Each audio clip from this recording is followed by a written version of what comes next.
Hello नमस्कार दोस्तों, आपका स्वागत है आपके अपने YouTube चैनल में, जहां हम करते हैं बिहार पुलिस कांस्टेबल 2025 की सबसे धांसू तैयारी। तो आप सभी को स्वागत है आपके अपने इस YouTube चैनल में। अगर आप पहली बार इस चैनल से जुड़े हैं तो चैनल को सब्सक्राइब कर दीजिएगा, वीडियो को लाइक कर दीजिएगा एंड वीडियो को शेयर करना मत भूलिएगा। और कमेंट में आप ये उत्तर दीजिएगा कि आप जो हैं वो 10 प्रश्नों का उत्तर में से कितने प्रश्न का सही उत्तर दिए हैं। ठीक है, तो चलिए, और आपको बता दें कि यहाँ पे जो भी आपको जीके जीएस के सवाल दिए जाते हैं वे सभी PYQs पे बेस्ड हैं। ठीक है, तो इस बात को भुतलाइएगा मत।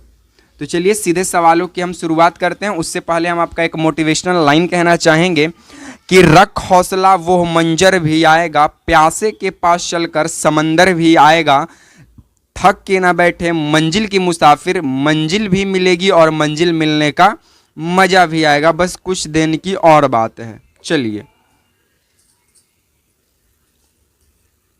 सबसे पहला सवाल आपके रखा गया है कि पानीपत की तीसरी लड़ाई कब और किनके बीच लड़ी गई थी, बताइए।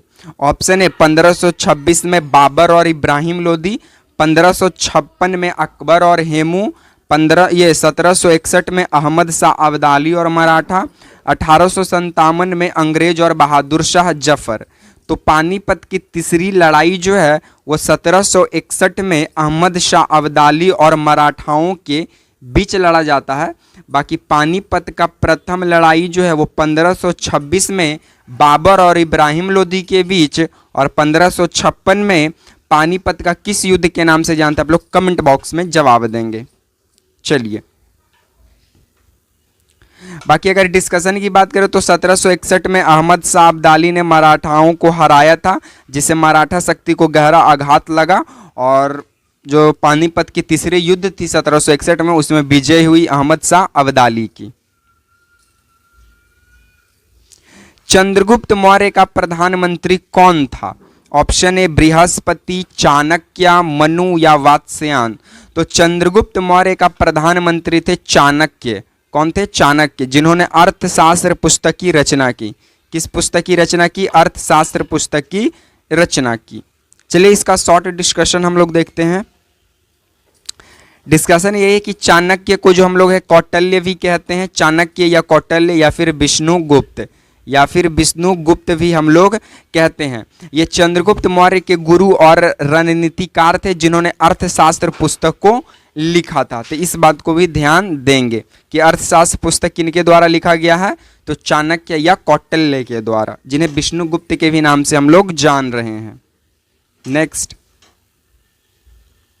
नेक्स्ट बोलता है कि ब्लू रिवॉल्यूशन किससे संबंधित है? ऑप्शन ए दुग्ध उत्पादन से, ऑप्शन बी मत्स्य पालन से, ऑप्शन सी कृषि उत्पादन से, या ऑप्शन डी बागवानी उत्पादन से। तो ब्लू रिवॉल्यूशन का जो संबंध है वो मत्स्य पालन से है, यानी मछली का उत्पादन से है। मछली के उत्पादन से संबंधित है ब्लू रिवॉल्यूशन। बाकी कृषि के क्षेत्र में तो आप जानते हैं हरित क्रांति एक नाम आता है, हरित क्रांति। ठीक है, उसके बाद बागवानी का अध्ययन हॉर्टिकल्चर कहलाता है, हॉर्टिकल्चर बागवानी का अध्ययन। और दूध के उत्पादन से आपको संबंधित है फ्लड रिवॉल्यूशन या फिर श्वेत क्रांति, जिसके जनक हैं वर्गीज कुरियन। ठीक है, चलिए, भारत में योजना आयोग की स्थापना कब हुई थी? 1750, 1947, 1952, 1949। तो भारत में योजना आयोग की स्थापना जो है वो 15 मार्च 1950 ईस्वी को होता है, और इस प्रश्न का right answer option number A होने वाला है साथियों। और डेट याद रखना है 15 मार्च। चलिए, डिस्कशन की बात करें तो 15 मार्च 1950 को पंडित नेहरू के नेतृत्व में योजना आयोग का गठन हुआ था। फिर इसी का नाम बदलकर नीति आयोग रखा जाता है। वो कब रखा जाता है कमेंट बॉक्स में जवाब देंगे। नेक्स्ट, किस गवर्नर जनरल ने सती प्रथा पर रोक लगाई थी? Option A Lord Cornwallis, option B Lord Wellesley, option C Lord Dalhousie, या option D Lord William Bentinck. तो आपको बता दें कि सती प्रथा पर रोक लगाने वाला जो गवर्नर जनरल था वो था लॉर्ड विलियम बेंटिक था, और इस प्रश्न का right answer option number D होगा साथियों। ठीक है, चलिए 1829 में लॉर्ड बेंटिक ने सती प्रथा को गैर कानूनी घोषित किया। किसके सहायता से या किसके मदद से कह सकते हैं? तो राजा राम मोहन रॉय की सहायता से सती प्रथा पर 1829 में रोक लगाया गया। नेक्स्ट है कि चिपको आंदोलन किससे संबंधित है? ऑप्शन ए जल संरक्षण से, ऑप्शन बी जंगल बचाओ से, ऑप्शन सी भूमि सुधार से, या ऑप्शन डी रोजगार से। तो चिपको आंदोलन का संबंध जो है वो जंगल बचाओ से है और इस प्रश्न का right answer option number B होगा। और आपको बता दें कि जो चिपको आंदोलन की जो प्रणोता है या फिर नेतृत्व करता है या फिर जनक कह सकते हैं वह है सुंदरलाल बहुगुणा। तो इस बात को ध्यान देंगे। चलिए एक्सप्लेनेशन की अगर हम लोग बात करें तो 1973 में उत्तराखंड में पेड़ों को बचाने के लिए ग्रामीणों ने पेड़ से चिपककर आंदोलन किया जिसका नाम पड़ गया चिपको आंदोलन। और प्रणेता रहे इसके सुंदरलाल बहुगुणा। चलिए नेक्स्ट है कि संविधान सभा का स्थायी अध्यक्ष कौन था? ऐसा ये कोई शिफ्ट नहीं बिहार पुलिस का जिसमें ये सवाल ना पूछा गया हो कि संविधान सभा का स्थायी अध्यक्ष कौन थे।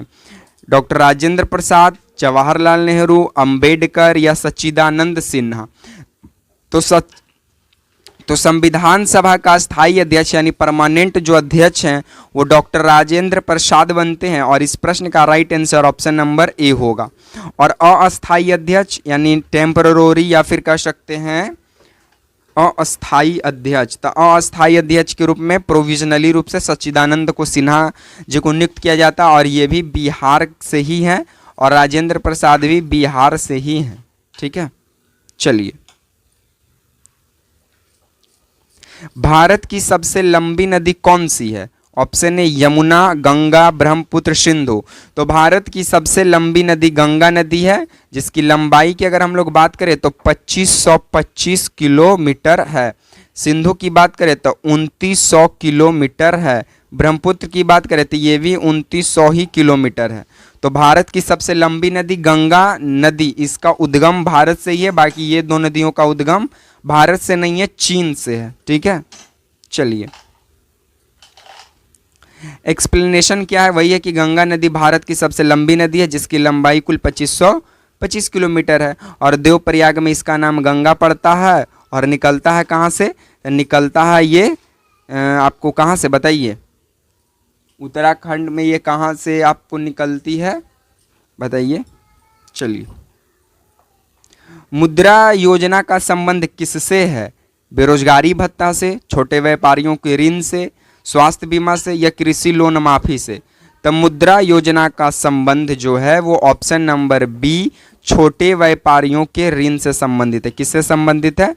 छोटे व्यापारियों के ऋण से संबंधित है। तो इस प्रश्न का right answer option number B होगा। पीएम मुद्रा योजना के तहत छोटे कारोबारियों को बिना गारंटी लोन देने की ये स्कीम है। ठीक है, चलिए हमारा लास्ट सवाल कहता है कि किस राज्य में साइलेंट वैली नेशनल पार्क स्थित है? असम में, केरल में, उड़ीसा में, कर्नाटक में।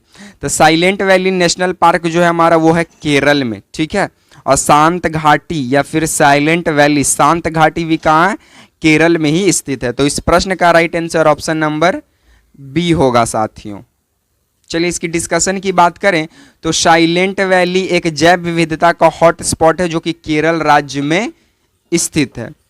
बाकी साथियों आज को तो हम प्रश्न को यहीं पे समाप्त करेंगे। बाकी आप लोग को ये वीडियो कैसा लग रहा है कमेंट में जवाब जरूर देंगे। आप ये 10 सवाल में से कितने आप जो है ये 10 सवाल में से कितने सवाल सही किए इसका भी आंसर कमेंट बॉक्स में ही देंगे। बाकी वीडियो पसंद आया तो वीडियो को लाइक करेंगे, वीडियो को शेयर करेंगे एंड चैनल को सब्सक्राइब करना मत भूलिएगा।